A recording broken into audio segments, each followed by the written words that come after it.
Corporate leadership. This quick exercise is about the more you know, the more success. And so this little diagram represents all those big, tall buildings in some of the biggest cities around the country and around the world. And what I've learned over the years is that most people they don't understand how that building works or what's the structure for that particular building. So this is a very quick exercise talking about how corporations work, how the corporate leadership pattern actually works for everything that we do. And so, in most people have not looked at the org chart recently. They have no idea of how the system around them works. Because I know for the most part, people they look at things as a job, not as the impact maybe of their total career. And then most people don't know that there are no dead end jobs because there are no dead end industries. But to understand what your potential and what you're really involved in, then this exercise is going to help very quickly. So this is the corporate leadership. The more you know, the more success.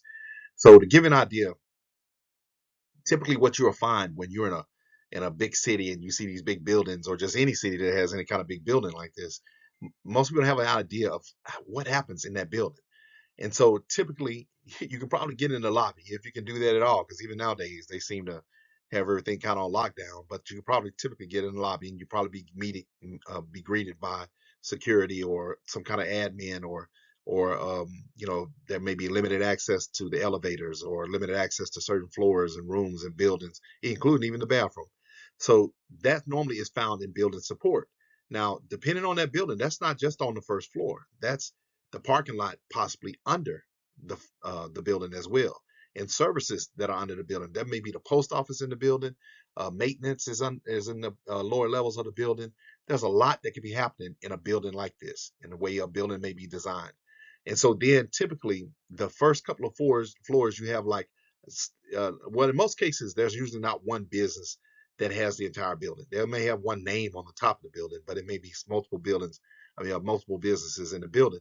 But if it is one company, one big company, you're going to have different admin levels up and down that particular building. So that's the admin level.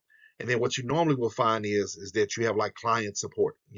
This particular company, ABC, company, corporation, enterprise, they're going to have some kind of customer service level or client support level. That's usually a couple of floors of people taking on different types of clients. There may be people who are taking on the public clients that just buy a product or service. Then they may have a group of people that deal with their corporate sales or their government sales and their industry sales. You typically will find those people somewhere in the kind of mid, not even total mid level that you kind of find everything. Then what you do is that your tech support and just both the building tech support, client tech support, employee tech support, you'll typically find them somewhere near the close to the middle, and then in some cases somewhere just above the middle as well. But for the most part, this is going to kind of be the flow of what you're going to see. And then usually above that, you have one or two floors of maybe supervisors and managers mixed in together. And then you'll kind of have those floors as well, that kind of starts that process. So again, you got building support, admin, client, and then admin, and then you got client and customer support, and then technical and web and IT, internet, kind of stuff that goes on in there. And then of course, then you start the managers and supervisors. Okay.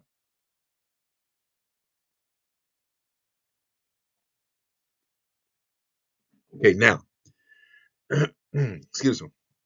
And then from there, you start getting to, and let me tell you, pay coincides with this. I've got them in that part area. So typically, you'll have someone, and it just is what it is, that may make between, down here at this level, pretty much 15 to probably $20 an hour. That's somewhere in those two sections, those primary two sections there.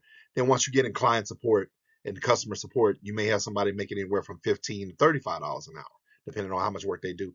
And then your tech and web support can vary. I mean, you're rarely going to have anybody making less than $20 an hour.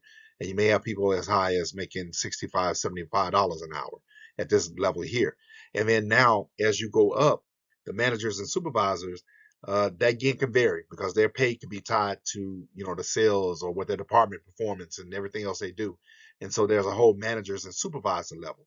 And so, and then you'll find the next level kind of maybe the vice presidents, the senior vice presidents, and everybody else has kind of moved on up to. And let me tell you, if you've never been in these buildings, people think it's extremely important that they get a cube or a window or office. I mean, an office that's near a window, so they can look out. That's kind of what tells other people that you got some clout. If you're able to get a room, if you're able to get some kind of view that you're able to look outside and kind of see everything that's going on.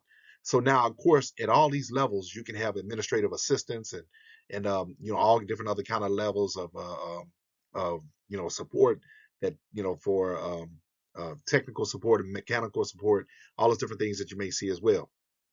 But as you move further up, you get into what they call the C-suite. And so most people, they hear these acronyms and they may even hear the thing C-suite, but may not know exactly what all those elements mean. So you'll be like, hey, that's the CEO of the company. And that may be the only one that most people have some familiarity with, and then may not necessarily even know what all that kind of role can be. But typically you have what they call the C-suite. That's all the people with the C's in front of in their name, with the acronyms in their name. So you have a CEO, COO, CFO, CIO, CMO, and then legal counsel normally doesn't, unless they say, chief legal counsel or something along that line. And then you may have someone that works in conjunction with the COO and maybe the HR manager, and then you may have an executive secretary. They usually have kind of the highest floors in the building, and of course their pay is tied to all the money in that company makes. And then above that, you'll have chairman of the board or the board of directors or high level shareholders. They may occupy the very top building altogether. And they don't necessarily run the operations every day, but they're making sure that company does everything it's supposed to do. And so now let's go back to these C levels. So CEO is chief executive officer, COO is chief operating officer, CFO is chief financial officer, and CIO is chief information officer. That may be the person that's over all the technology, and sometimes you get chief technology officer. And then the chief marketing officer is usually, marketing, public relations, sales, that kind of thing. And then I mentioned legal counsel earlier, and you have HR, human resources, and some level of executive secretary. So to me, when you have a better understanding of these roles, then you should have a better understanding of what role you play. And then hopefully that'll give you the leverage to understand how your value translates, not just for your job, not just for your company, but how it translates in your business and industry and the things that you do. So interestingly, when I used to do a lot of entrepreneurship classes, I would ask people, I was like, how many people want to have their own business? If we had 100 people in a room, honestly, only probably about 15 people would raise their hand. But I would turn around and ask, how many people would love to be a boss, right? They know the bosses are somewhere up here. And then everybody in the entire room would raise their hand. And so, but now this gives you an understanding of just, how that going up the corporate ladder, so-called, they call it, how it works, is how that corporate ladder actually works. So again, this is corporate leadership. And our way of, I want to be able to share with people different ideas and thoughts to help you kind of get to every level of success that you deserve. I'm Michael Fleming. This is part of our Care Alliance training, and we're just going to have a bunch of these kind of tools and things that we're going to show you and share with you over the next few months. So look forward to getting all the comments. Please share, like, and do all those things with it, and definitely look for us on YouTube and all the social media. We're going to start wrapping up a lot of that. So again, this is kind of my way of expressing with the experiences that that I've had in life, and kind of things I wish people would have shown me that wouldn't have taken so long for me to figure out. But I've been very fortunate to be at all these levels, and everyone's important. So don't ever take anybody for granted. Everybody's important. See, so now, so the whole idea is that you get information from the top that goes down, and then you get reports and data that goes up. And so that's why you got to turn in reports, got to turn in information, you got to turn in all these other things, because these people up here use this information from down here to tell them what to hopefully do next and what to kind of do. So then, so the final thing too is, this is a traditional org chart. Most of us start off down here as employees, and we report to a supervisor. Supervisor reports to a manager, and then they report to one of the C-suite executives that are here as well. So again, want to thank you for your time. Please let me know anything, any comments and everything. We're gonna be changing and editing and improving these videos every chance we get. Absolutely wish you the best, and I wish you great success and great fortune. Take care.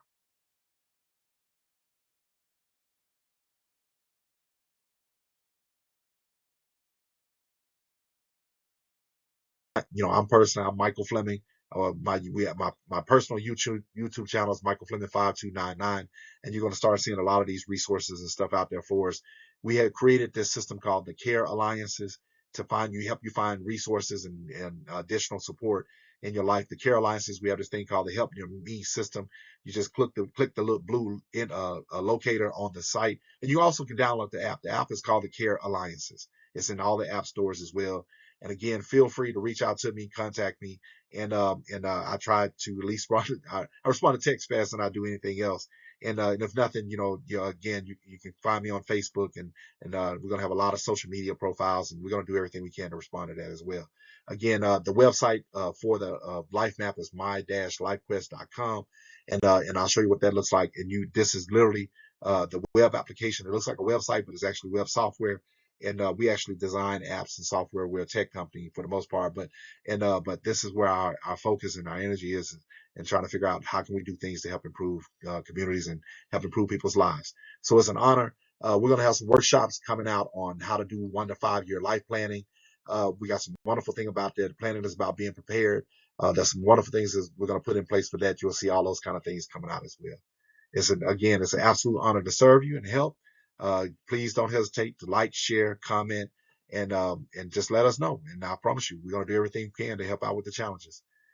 Thank you and take care.